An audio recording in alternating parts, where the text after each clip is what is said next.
Welcome to another episode of Start the Week with Wisdom. I'm your host, Bridget Burns with the University Innovation Alliance. And I am Sara Custer, the Editor-in-Chief at Inside Higher Ed.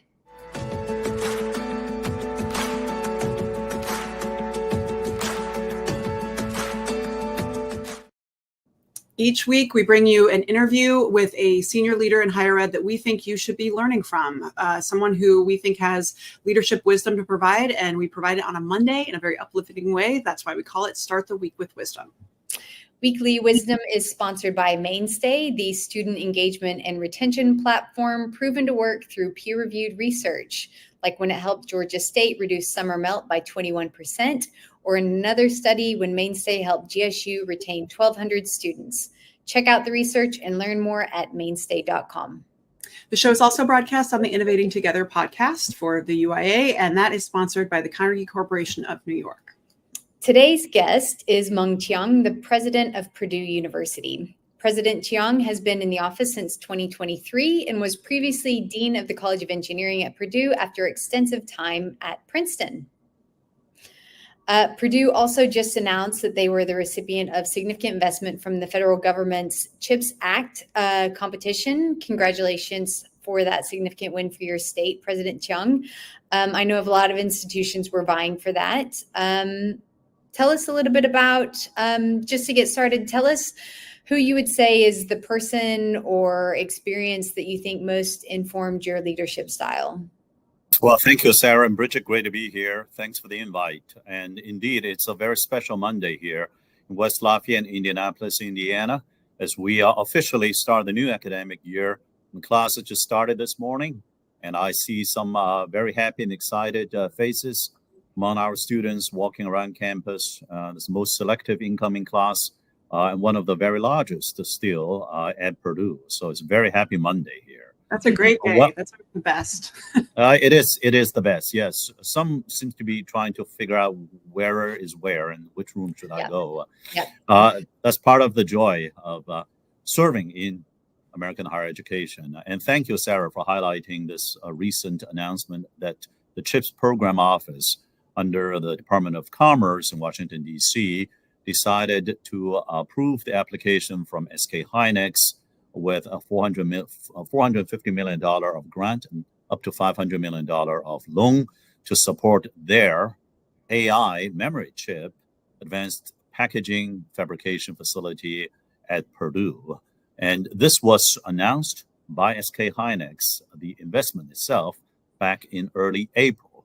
And we are very excited by this transformational development, as this will become the largest such facility located at a university. And we're very appreciative of Secretary Raimondo and her team's support of this initiative, because one, it completes a major step in the supply chain for semiconductor as the foundation for national economic and job security in the United States, namely advanced packaging.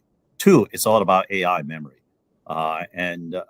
SK Hynix is the global leader supplying to companies such as NVIDIA. And three, this is going to be great for our students and faculty, not only in microelectronics, semiconductor, but anything that's physical AI related is going to be fantastic opportunities for them as well. So whether it's Senator Young, Governor Holcomb, the whole team here at Purdue, we worked very hard through the past 2 years to get to this point, and now let's go deliver. And you asked me some questions too. I did. But seriously, congratulations. I know a lot of presidents are very envious, and they worked, and it was a tight competition, but also it really was a ton of work to get this. Like you had to, and it reflects, given that you formerly were the dean of engineering, I just think it reflects an incredible understanding of the groundwork that's been laid at Purdue in terms of the graduates that you've already been producing, the programs, and building out the infrastructure for something like this that's a huge win. That's a big win to start the school year. Well, it takes the village. We've got a very special village, whether it's workforce development in semiconductor or research innovation capacity in that area, and frankly, many other areas as well. So I always say, well, let's keep it focused and keep winning. Yeah. So let's talk about that. You come in 2023, you've been president. I mean, Purdue is such a significant institution with such a strong momentum and track record. We just want to understand what inspired you as a leader. Like, where have you gotten the most, what has most influenced your style and your approach to leadership? Well, I'm right now seated in Huffy Hall here at Purdue's main campus. And my predecessor, who sat in this chair for the past 10 years, Mitch Daniels. I learned so much from Mitch as a member of the team here since 2017 summer, and also learned so much when I was president-elect, working very closely right next to him to observe how he would handle issues and how he would work with the team that he put together, and how he would be able to communicate with so many different stakeholders. So learned a ton from Mitch as my mentor. And by the way, I look back and say, while I learned so much during those 6 months in 2022, it's also the easiest job as the president-elect because I get paid without having to do anything. That is pretty, yeah. That honeymoon is over. On you. Yeah. Yeah, so the observation period is also nice, and then it's kind of the cold, hard light of day comes whenever that finishes. I'm wondering, you've had such a long and varied career. I wonder if you could tell us what was perhaps the most surprising thing so far for you. Consequential decisions irritate people, perhaps. It shouldn't be surprising to anyone. I learned that in Washington, D.C. I learned that also in my role as a servant administrator to my colleagues, both at Princeton and Purdue now. And also, I'll say the ability for a leader to get the right team together around him or her. Mitch did that with fantastic efficacy. And of course, he served in so many examples the kind of leadership that demonstrates courage in making decisions, such as opening up the campus safely back in August 2020. Recently I had my commencement remarks at Purdue. The tradition is that the president would offer spring commencement remarks, and then the external speakers, usually alum, would offer the summer and winter commencement. I have 3 rounds of commencements per year. So my remarks earlier this year in May was to reflect upon what happened 4 years ago when Mitch and the team here decided back in, was it April or early May 2020, to reopen campus here at Purdue in August 2020 and be prepared to have a plan B if that's proven not to work. And it turns out that thanks to the great preparation and all the community members, especially all the students who lived out the pledge of Purdue, Protect Purdue pledge, we were able to pull that off and did not need to get to plan B. So there's a lot of surprises. That's your question there every day. But if you have a North Star and you have the right team to help debate and then make the right choices, whatever wisdom and courage that might take, then I guess you can minimize the negative impact of any surprises. That's great. And I feel like you've answered the question I was going to ask, which is around like the hardest thing you've had to navigate. But that, I think that and in general. Well, to be fair, I wasn't even here in 2020 because I was serving our country in the State Department. But if you were to ask me, the toughest one I have to navigate over the past 18 months, well, there's a lot. There's a long list. And some of them are not going to be surprising to anyone at this moment who watch any national news about American higher education. But I'll tell you perhaps a very special one, and that is March 2023, after winning the Big Ten men's basketball title, tournament title, and season title, we did not prevail in the first round of March Madness. And guess what? Well, I guess the team came back all the way to the first national championship game in 55 years the following season. So I guess, as Zach Eady would say, you just go back to work. That's great. I remember the energy at that point in time. Yes. Well, I wanted to follow up then. What has been the best part? So I feel like we're talking today on the first day of classes.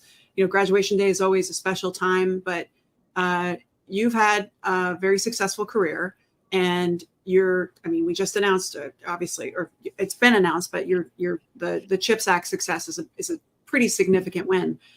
But I feel like you have a lot of things to choose from in terms of your career, the things that you're most proud of. I'm wondering what stands out.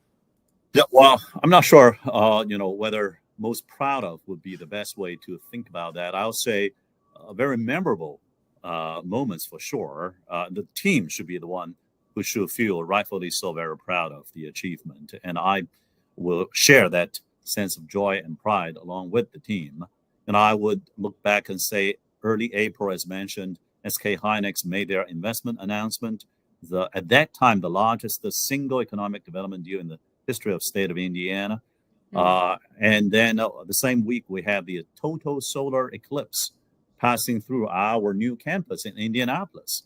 And we had at Indy 500 Speedway, a very special solar eclipse watching event. And we always say it's the totality of Purdue to the totality of Indianapolis, as we now have for the first time our own urban expansion of the main campus. We're bringing all the programs there one by one to many different locations. We start out with 8 different locations as this new part of our main campus got started a month ago, and we're continuing the marbling into the entire city of Indianapolis. The same week, back in early April, was also, as mentioned, the first national championship game for our men's basketball team since 1969, which happened to be Boilermaker Neil Armstrong landing on the moon and Purdue Centennial. So all of those 3 things together in the same week, there was a lot of excitement, not much sleep, but all for good reasons for Boilermakers. I would say another event that I always enjoy so much is what we call Purdue Day of Giving. So towards the end of April, we usually have a whole 24-hour marathon fundraising exercise. And we deeply appreciate every single gift, large and small ones. And we have some pretty big ones, but really it's the total number of gifts that count, in my mind, more than anything else. Every single gift counts, including those by thousands of current students, and then tens of thousands by alum and fans and friends and their families. And my inauguration, if you will, was actually the 2023 Day of Giving.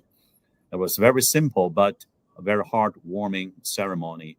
There's no speech, no cap and gown. I ran around campus a little bit with the students to raise funding for student clubs. And then we had at the residence a barbecue cookout for the community members with young families. And that's it. That's the totality of the inauguration, if you will.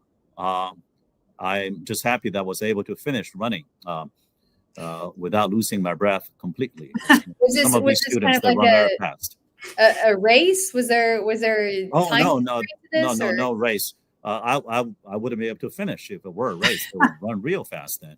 No, this is more like, dozens of students and I will run together. And then we do a relay, and other faculty, staff, alum will run as well. So it's all very, very friendly, although they couldn't help but run fast. And I think they were being very kind to me to let me run not way behind, but a bit closer to the middle of the pack by slowing down. I joked to them, it feels like you guys are running backwards in order for me to be able to stay in the pack. That was a lot of fun. And we did that Day of Giving run yet again this past year.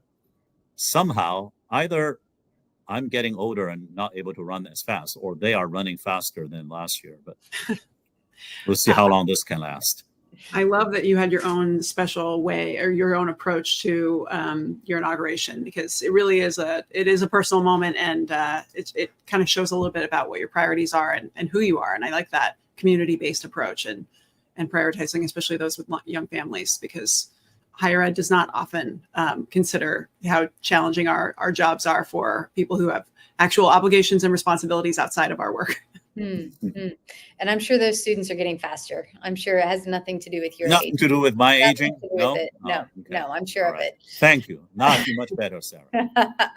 I did just want to ask, because you've had such a, I said this before, but you served in the education department. You were a dean.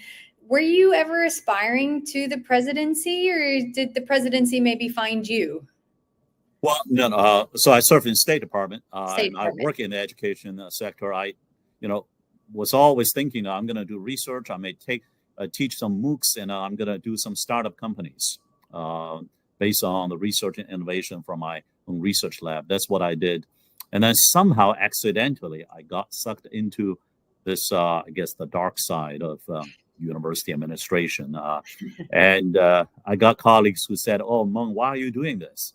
I thought you are like going to do more research or teach more MOOCs and online classes and, do more startup companies and so on." And I enjoyed all of those so very much. I don't know the full answer to your question, Sarah, but I guess I do enjoy celebrating other people's success and having excellence at scale. A unique institution like Purdue has gives me a great opportunity. This is an incredible platform if you want to encourage and amplify and celebrate other people's success. And frankly, it's a whole lot easier to celebrate other people's success than to create my own. I love that as a reason to be a president. That's great. In terms Now, of, I don't have to worry about, what am I doing today? I say, well, I just read my emails, some good news done by some colleagues, and all I need to say, what a fantastic job. And occasionally they actually do get encouraged by a note from me. And I say, hey, I feel very good about my day's work, even though I didn't do anything. It's a good life. I'm telling you, it's a good life.